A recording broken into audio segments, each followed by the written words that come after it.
The industry must be just like scared. There's a lot of fear. That's what I can feel at the moment. The biggest thing that I'm watching is the digital twins. If you are a smaller brand, this really opens the doors for you to come in and compete with other brands on the same level. Yeah, we're humans, and I don't think we can just like forget about people that are in the industry and really fearing losing their job. Anything to do with physical retail is, or hardware for that matter, is harder to crack because, well, there's an element of difficulty of funding. I asked myself, and maybe you can give me an answer on that as well, will like the human touch be lost? Take your front row seat at Rewire Fashion, where fashion meets technology and innovation takes center stage. I'm your host, Dr. Karen, and today's episode is all about fashion, technology, and the hottest trends shaping the industry. I'm excited to welcome a very special guest, my co-founder from FashionTech Middle East, Liya. Welcome, Liya. Hello, good to be here. Let's start by talking what's hot in fashion tech right now. We've seen like AI-generated art and design, digital fashion, wearable tech, and even lab-grown materials, which are quite hot. They made like a lot of headlines.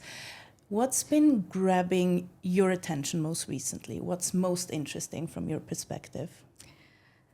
Look, I think there are a lot of things that are happening all at the same time, and AI is definitely one of those new technologies that is disrupting multiple industries, including fashion industry. For me, probably the biggest thing that I'm watching is the digital twins. So this is something that came out in March earlier this year with H&M announcing that they will now be using digital twins of real life models. And there was a press release, there was a lot of backlash from the industry around it, and it's truly sort of changing and transformative for the entire industry because it does affect so many different aspects and jobs of the fashion industry. So that's probably something I'm watching very closely because it has such a huge impact. And now other brands are also following suit. Zalando had announced that they're using digital twins, as well as companies like Mango, Levi's, and Estee Lauder are also experimenting. But I think it's still very early days and it's very careful, but it's definitely something that is very disruptive from a business perspective. Mm-hmm.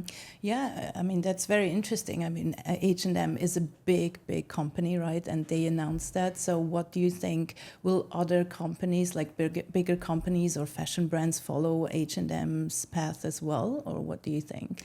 Absolutely. And I think it's sort of in the numbers, right? So Zalando disclosed that by using digital twins, they were able to cut down the time that it takes to produce content, marketing content from, I think they said, from 4 to 6 weeks to 3 to 4 days. So that's very considerable. And along the same lines, they were able to save up to 90% of their marketing budget. Which is crazy, right? It's insane. This is, yeah.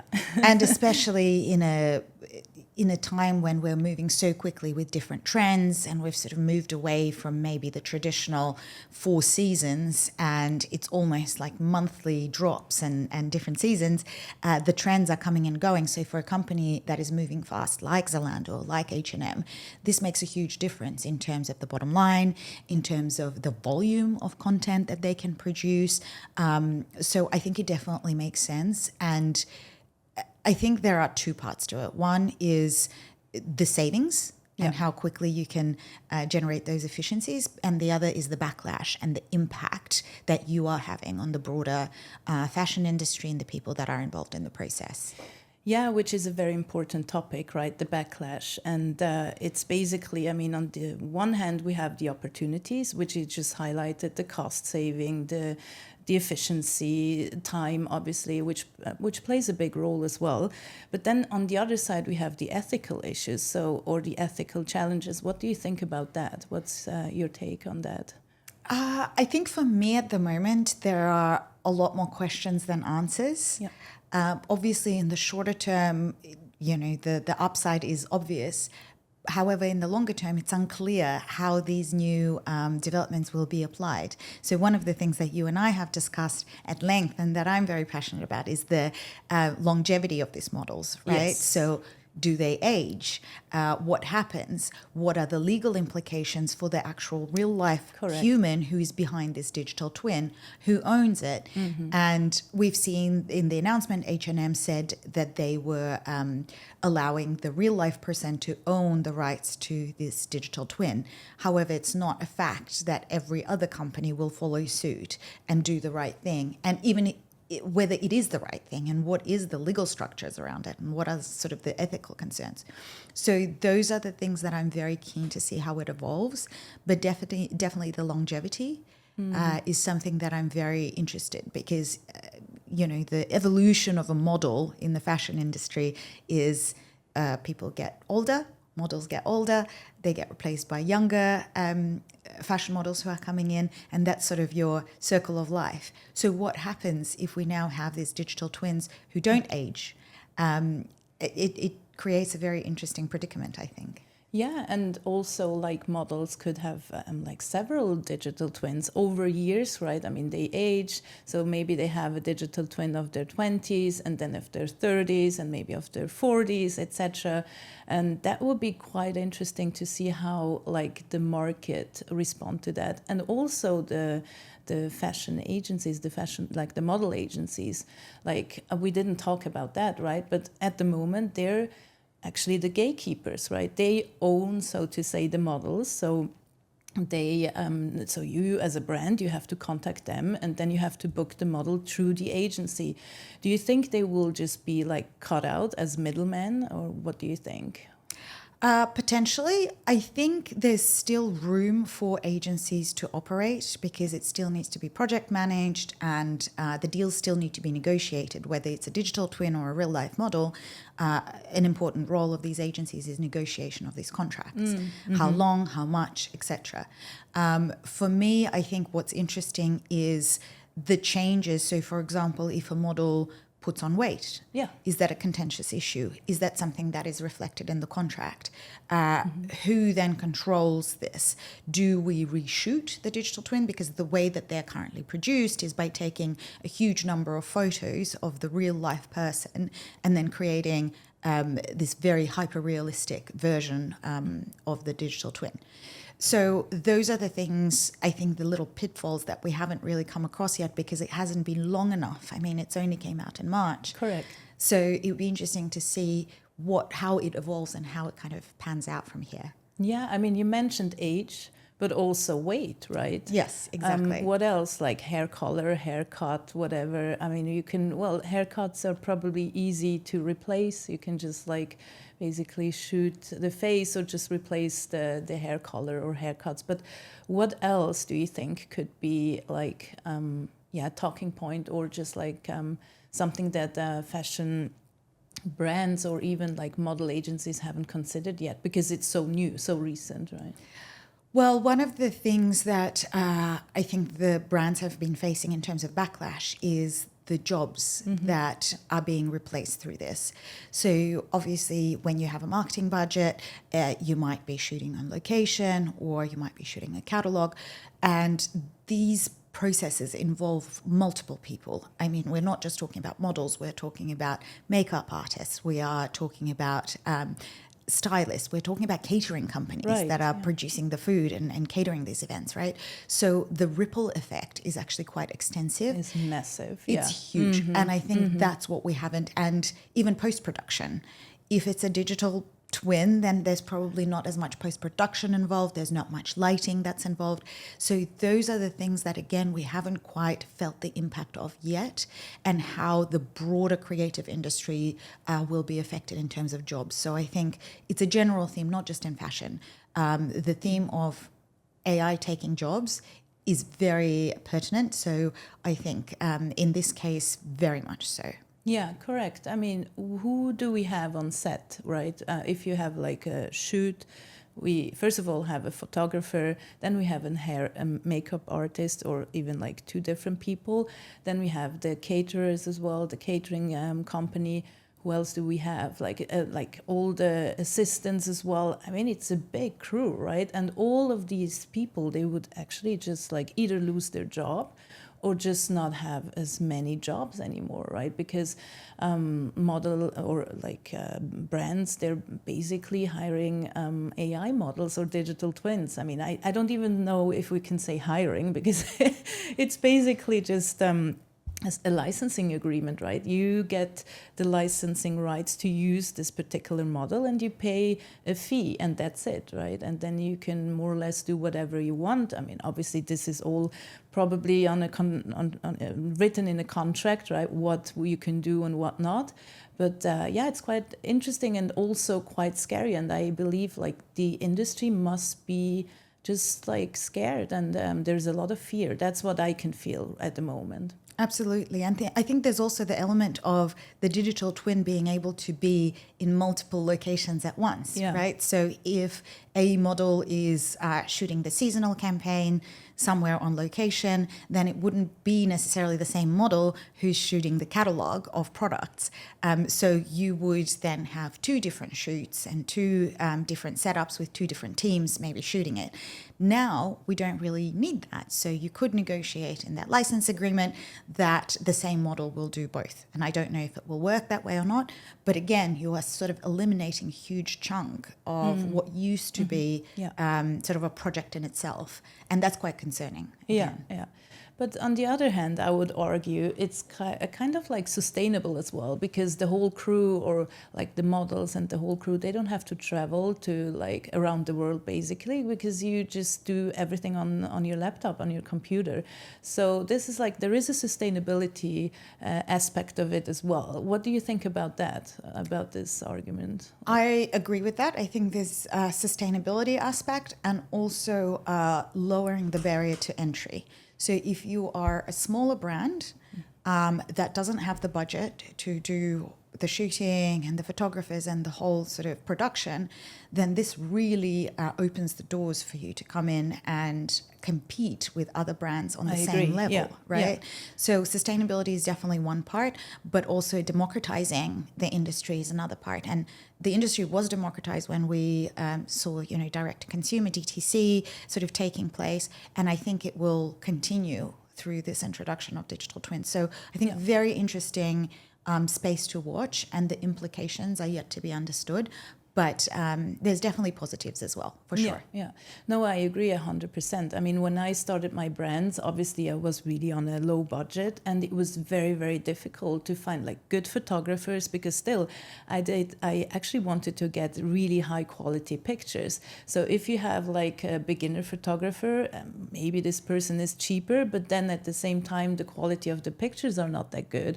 And obviously it's your campaign, and you sell it, and you have a lookbook as well, and you give it to your PR agency, and then they're not happy with the quality of the pictures and everything. So this is like, it was quite challenging for me.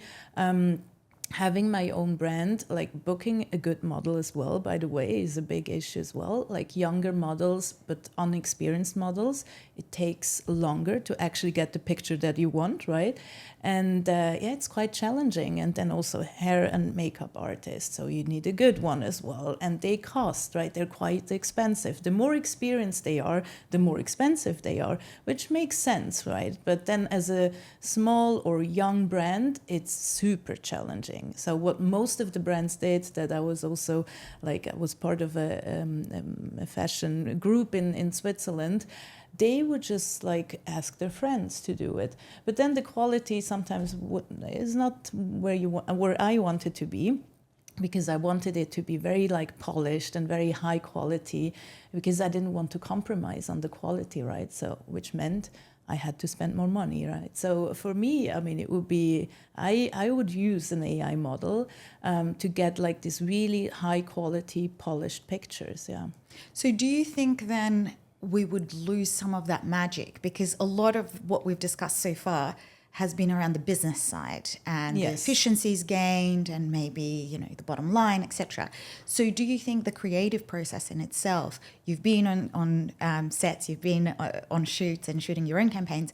So do you think we'll lose a little bit of that creative magic where the whole team comes together, everyone has this dynamic that is very hard to capture in words, but then the essence of the brand for that season comes through? What do you think about that side of it. Yeah, you're bringing up a very good point, and that's exactly what I loved. I loved fashion shoots because I loved the preparation. I loved to get everything ready, the looks, etc., to book the right model, the right photographer as well, to discuss it with the photographer as well. Before you shoot, you have to pre-discuss everything, like send the mood board and say, okay, this is actually the mood, the feeling that I want to be translated.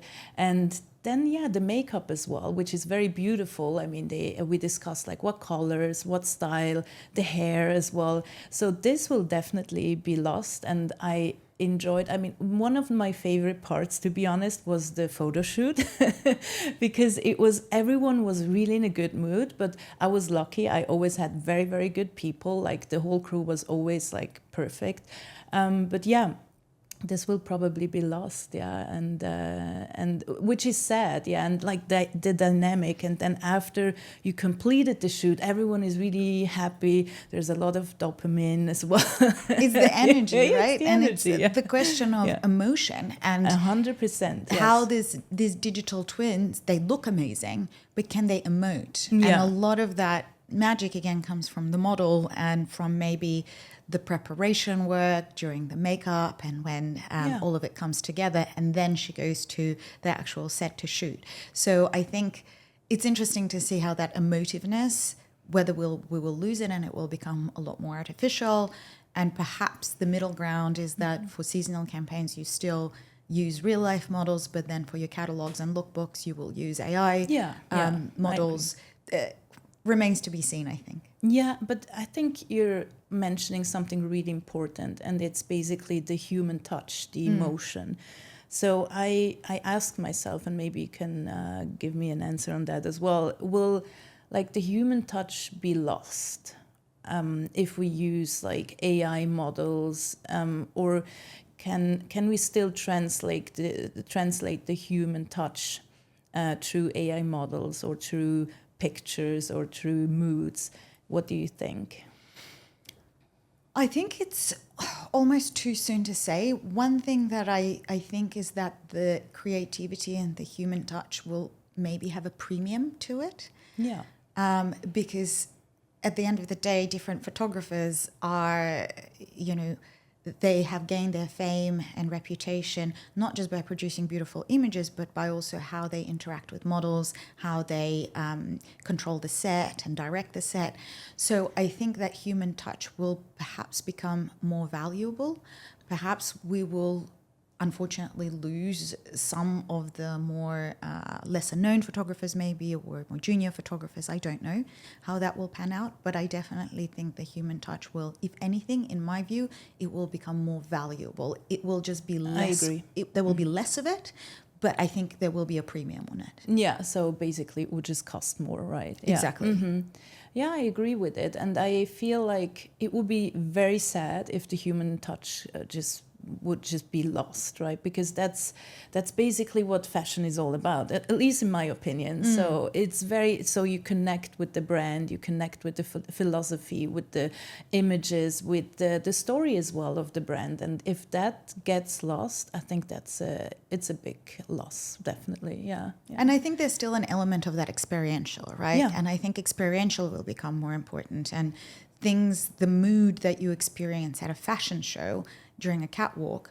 I guess we got a taste of it a little bit during COVID, where things shifted and we weren't able to go to physical events and physical venues, and there were shoots being done remotely, etc. But at the end of the day, we went back and we reverted back to that in-person and experiential format, right? Yeah. So I think that will still hold value. I don't think that will be replaced. I think perhaps it will be complemented. So what we do in real life with real life humans will be complemented by technology. And I think it's always a bit of a pendulum. You go radically to one side and sort of everything is AI and everything is digital, and then you go to the other side and perhaps we find a balance somewhere in between. Yeah, and speaking of balance, I think you're totally right. It's a delicate balance between innovation and ethics and emotions and also the legal implications, right? So we mentioned it before. I mean, we don't know yet how to structure like the legal side of things when it comes to digital twins, for example. But I think there will be a lot of work for lawyers. I mean, I have a legal background, so that's amazing. But You're about to get busy. Yeah, we'll see what the future brings. Yeah. But I think one point that is really, I think we should really talk about it a bit more. It's like it really raises existential concerns, right, for the industry. And we're humans, and I don't think we can just like forget about people that are in the industry and really like fearing losing their job, right? I think that's really, really important. Yeah. Absolutely, yes. And I think it will be a recalibration of skills. First and foremost. So we've been hearing about people needing to be up to speed on prompting. Yeah. And now we're moving, the rhetoric is actually moving to being able to manage AI agents as opposed to being good at prompting. So at some point we will land on a new set of skills that is required for a human to be able to operate in this new world, right? So I think it's a period of formation. It's a period of recalibration. We will get there eventually. And it's not too dissimilar. The way I think about it is the age of internet. And, you know, when internet came up, when email came up, when e-commerce was formed, it was a completely new paradigm. Yeah. And I think that's what we're staring down now. And we just have to wait and see how it evolves, because eventually the behaviors will stabilize and the skills will stabilize and there will be new jobs created. We will lose some jobs, absolutely. But I think it will be a huge recalibration exercise. Yeah, I agree. And that's why I think education is so important, and that also like people that fear losing their jobs, they should really be on it and see like what's the future of my job, right? I mean, I think that's really important. But yeah, let's go to the next hot topic. What else is exciting? What topics are exciting for you at the moment? One of the probably less sexier topics, but also very interesting for me, is application of AI in more logistical and more practical ways. So for me, sort of inventory management is very interesting, and how that will evolve. Predictive analytics, unlocking working capitals and making that process more efficient. And other things sort of to do with things like trying things on, being able to experience clothing in a different way. I know that you're very excited about the idea of glasses. Yes. And you know, Google is seems to be doing a lot of things in that space as well. So I think for me, the more practical bits, right? Like the ability to try on, the ability to see how things will look on you. And I think we're not quite there yet with the virtual try-ons. Yeah. But again, it's something that will be very interesting to watch. There are companies like Doji that has raised a lot of money, I think 14 million or something along those lines, crazy, to develop the virtual try-ons. Google came up with a virtual try-on technology. And I heard it's not very good at the moment. And I think it's just... you can use it only if you're based in the US. Is that correct, if I'm not mistaken? Yes, I think so. It will eventually get rolled out worldwide, I'm sure. But again, the virtual try-ons, it's a difficult problem to crack, I think, because it's so customized and so personalized, right, to different body shapes, different heights. There's just the variability is so high. So I think that's a very complex problem to solve. I don't know if we will succeed, but it would be wonderful. Yeah, at the same time, it's one of the most important problems to solve. So because we're always talking about personalization, hyper-personalization, right? So the brands are really working around like customer value, what a customer wants, and this is exactly what the customer wants. So I want to see how I look in a particular dress or in a shirt or whatever. That would save me so much time, right? If I go now on an online store and check out, like, let's say a dress, I don't know how it will fit me, right? Although, I mean, I have a very much standard size, and also my height is more or less the same as the models, which is quite very good. handy. Yeah, very handy, exactly. So I know it's probably like, let's say a dress, it's probably just a bit longer than on the model, but then yeah, if you're like shorter, what happens then? You have no clue, right? Yeah. I mean, I am shorter. I'm 5'1", so for me, it's always very difficult to buy clothes online. A lot of it gets returned, and I think this is an area where not even digital twins, but AI-generated models could come in and be very useful. And I think it's low-hanging fruit. Again, we've discussed this as applicability of AI. I think a lot of people are looking towards AI for marketing and content creation, but things like showing what a piece of clothing might look like on a different body shape, you don't even need a real life model for that necessarily. You can create an AI generated model of different dimensions. And as long as you have the dimensions of the clothes, and that's where data becomes very important. So the dimensions, the length, the width, everything needs to be captured accurately in order for this to work. And that's why it's such a difficult problem to solve, because there are so many data inputs that are required to be accurate in order for this to work and actually be effective. Mm-hmm. I would love to see like the perfect solution or the perfect tool that everyone would use it, and it would be amazing if someone could crack that, because even in the past there has been a lot of companies trying to do that. The majority, to be honest, failed. And Google now rolled it out in the US. But from what I've heard, I mean, I didn't try it out myself. It's not very accurate, but I think we're in the beginning, so we should be a bit nice to Google as well and not too harsh. But let's see. I mean, I would be super happy to see that. So basically, it would be my body shape. I don't even need my face, to be honest, but just my body shape, so I know exactly how the dress would look like, or the pants as well. And that's it. Then I would just like click, buy it, and it fits me perfectly. Perfect. So that will be really the goal. Just to crack that.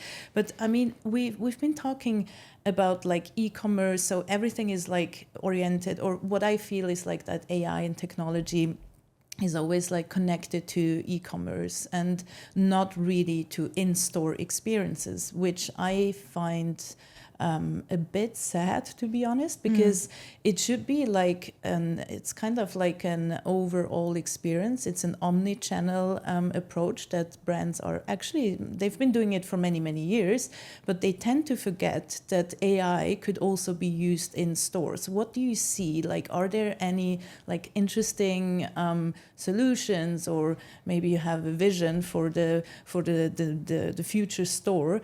What do you think? Where do we land there in the future?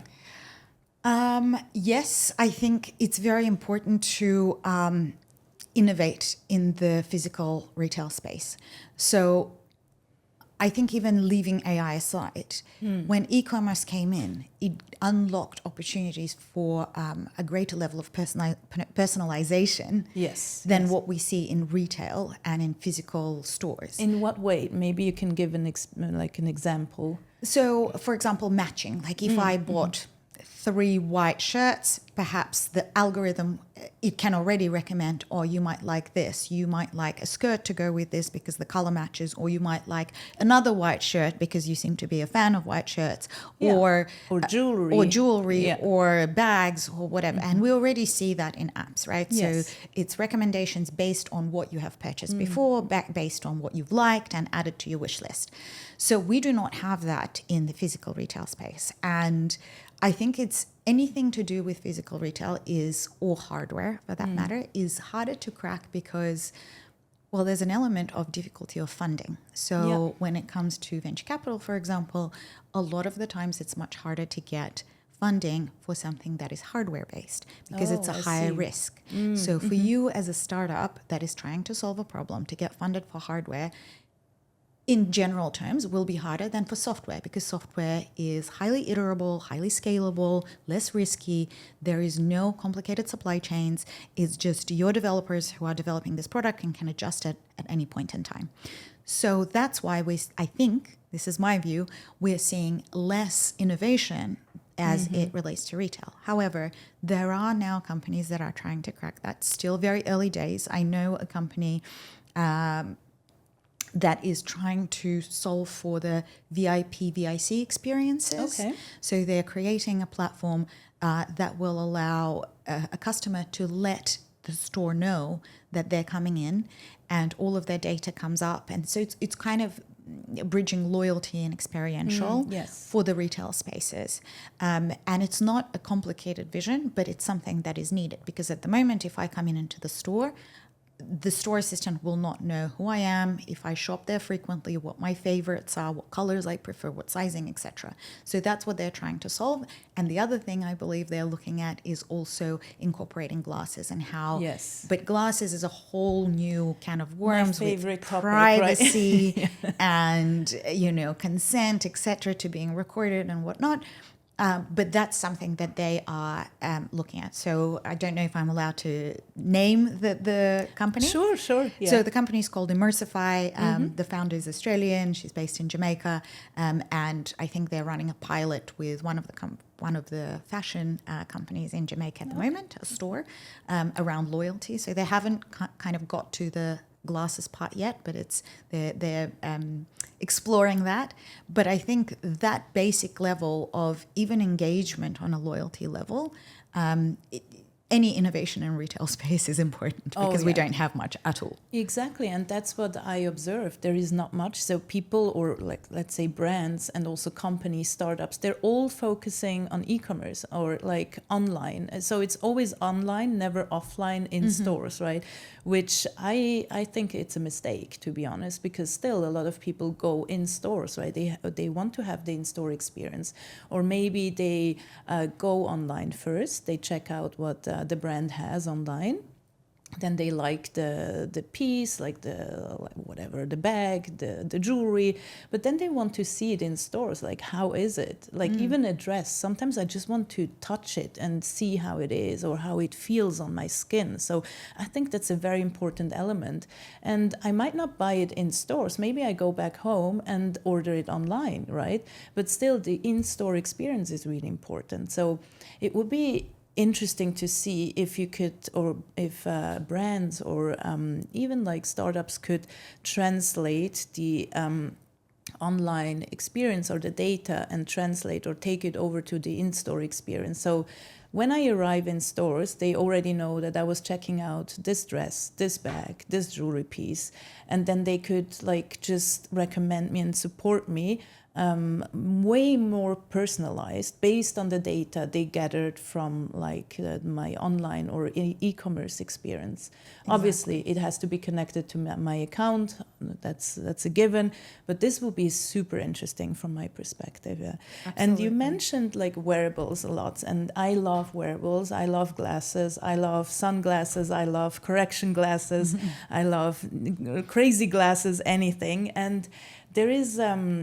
We have obviously the Ray-Ban and Meta glasses. I don't know. Do you own one, or do you have the glasses? I do not own them. No, I had a lot of skepticism around it.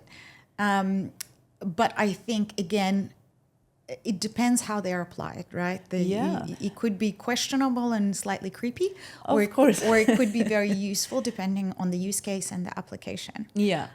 So I think I will probably get a pair, because I think now I'm seeing, I believe the company is called Cluely, that it has nothing to do with fashion, but they're kind of playing at the intersection of AI and wearables, whereby the glasses will be giving you hints as you go through the process that you're working through. So, for example, if you're a doctor and you're wearing these glasses and you are examining a patient, AI will be helping you and giving you hints and tips what could be wrong with this patient. Oh, that's beautiful, yeah. Very early days. I think they raised a bunch of money.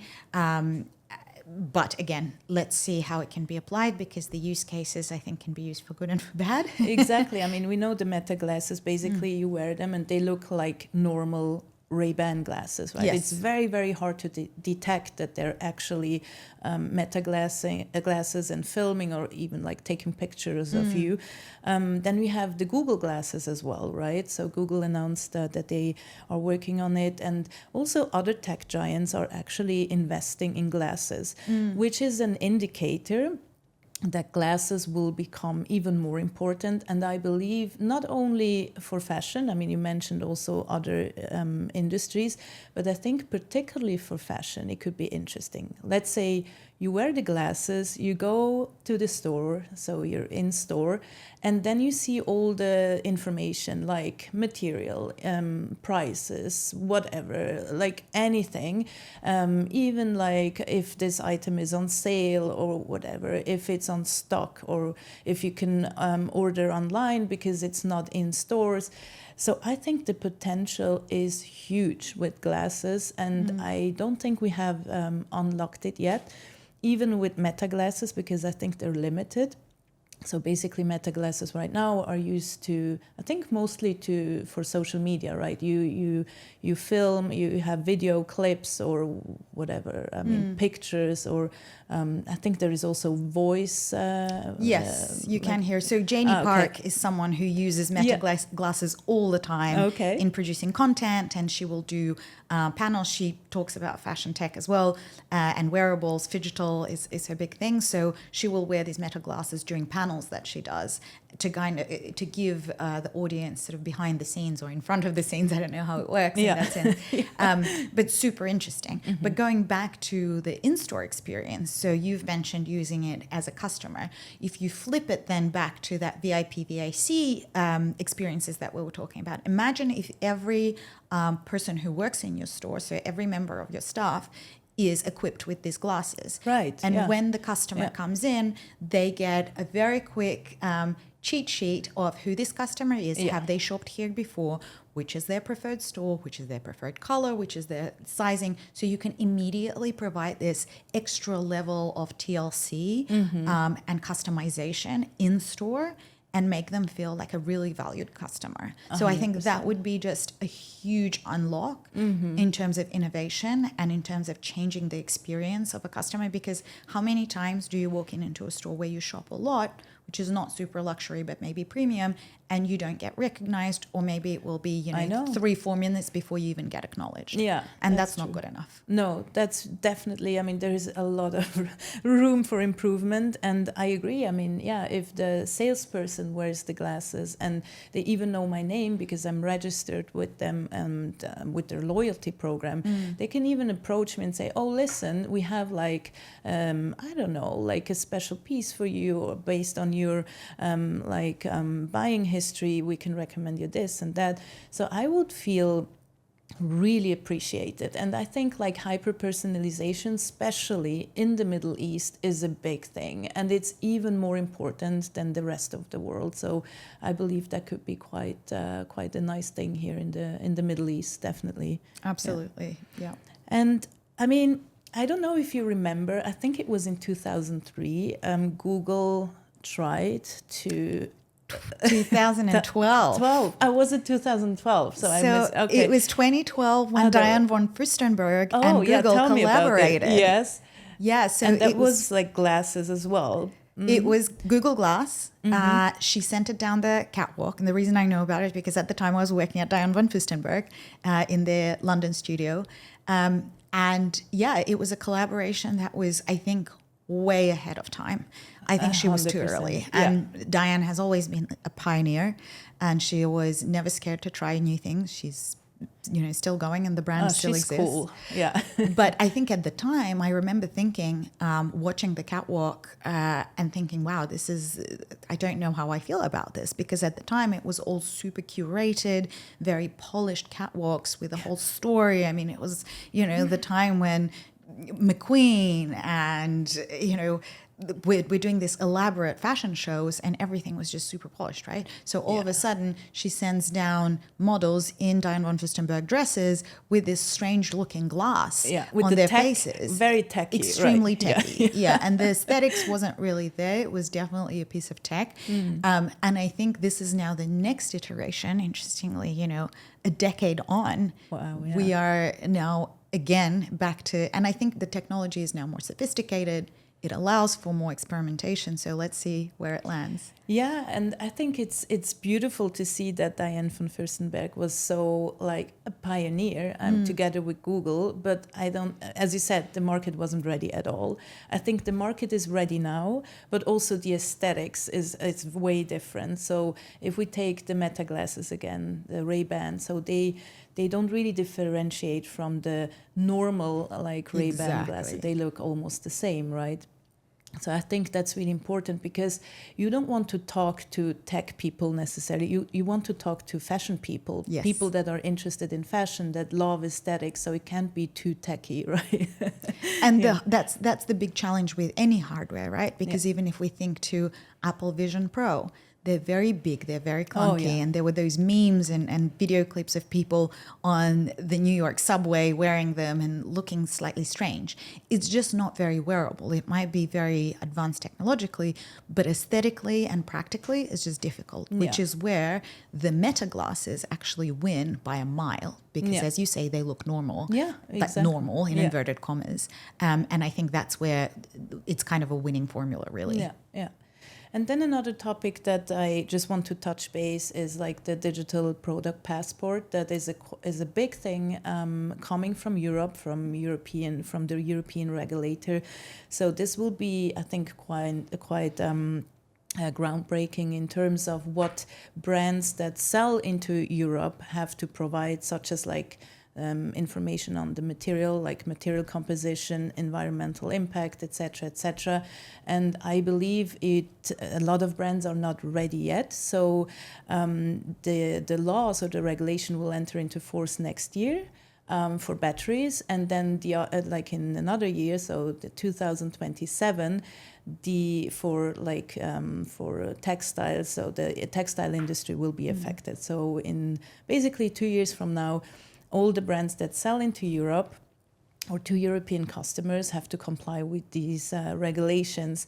And we've seen like a lot of solutions. I don't know which one is the strongest or the best, but what's important is that each product, like each like shirt, t-shirt, pants, whatever, must have a unique identifier, and it could be like a QR code, can be an NFC chip, it could be anything that is like basically durable and links the information to the garment, so it has to be unique. But if only it was on a blockchain, huh? Yeah, right. I mean, we're big fans, right, of blockchain. So I think that's I think the blockchain is really. It's a good technology for DPPs, for the digital product passports, definitely 100%. Absolutely. Yeah. Well, because it is decentralized and because it's permissionless, right? Like no one owns the ledger. And you cannot erase it. The information is just not, I mean, you can't erase it, which is really interesting, yeah. But I would love to know how much awareness there is around international brands that are not based in Europe, but who work with Europe and who supply to European customers. Yes. Yeah. Awareness around the requirements for DPP, the infrastructure that is involved in terms of if I'm a brand, how I need to integrate this into my operations and how I can actually partner with other companies who can provide this DPP technology. I don't know if it has been discussed enough in order to actually put this in place in the next 2 years. So I think it's definitely something that we really need to start talking about. Yeah, and I think we should also talk about it here in the Middle East, right? Absolutely. Yeah, because in Europe, it is a big thing. Obviously, the European brands, they have it on their radar, but I don't think the rest of the world has it on their radar because it's quite big, it's quite significant, and brands have to think how to actually do it and which tool they will use, which technology they will use, and also maybe just think about, okay, it's a necessity, but maybe we can do something interesting with it as well, like storytelling or connected to loyalty, to the loyalty program or whatever. I think this is probably something that we can discuss in another episode because it's a big topic. But Liya, I mean, we're like co-founders. Maybe we should also talk about Fashion Tech Middle East. So let's switch and like we started this initiative to help brands to connect with technology, right? And like brands and designers, obviously. can we share with our listeners what our core vision is, just briefly, and what's driving us forward? What's our vision for the future? Absolutely. So I think the mission is to bridge the worlds of technology and fashion. Fashion is a big creative industry, and I think it can be sometimes resistant to technological change and sometimes can be slow to adopt this technological change. So I think what we're really set to achieve is to bridge those two worlds together, start talking more about how technology and advancements in technology, be it artificial intelligence, be it blockchain, can be applied and move the fashion industry forward and make it more efficient. So that's definitely something that we set out to achieve as our mission, to educate the fashion industry about what is the latest and the hot things that are happening in the world of technology. That's such an important point. Absolutely. So that's kind of the core pillar, I think, education and bringing more awareness and bridging the gap between the two industries. Yeah. Why do you think the Middle East basically is a good playing ground for fashion and technology? What do you think? The appetite for innovation. There is just appetite and curiosity, and I think the Middle East in general is not a market that is holding on to legacy systems. And I think it applies in a variety of industries, partly because there are no legacy systems. Like UAE, for example, is a very young country.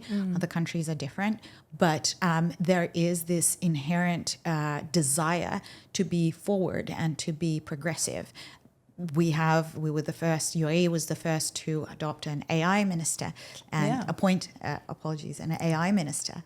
And now we are shortly going to be getting access to ChatGPT for free. For free for anyone who wants it, right? So I think that appetite and the openness definitely makes UAE, but wider region, just prime for adopting this. And there are some specific challenges that can be solved with technology, be it geographical spread, lack of addresses in certain countries when it comes to logistics and transportation, for example,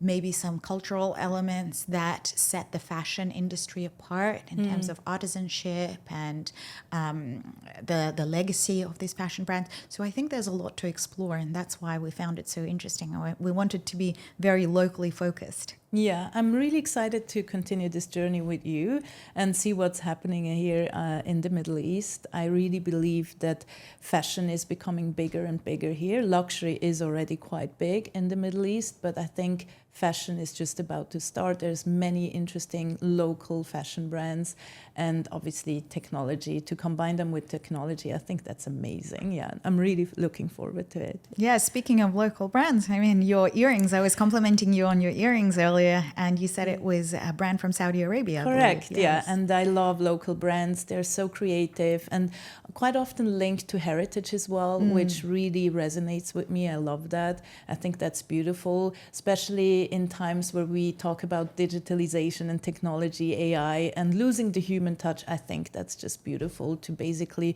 reconnect again with your roots and with your background and heritage. Yeah, absolutely.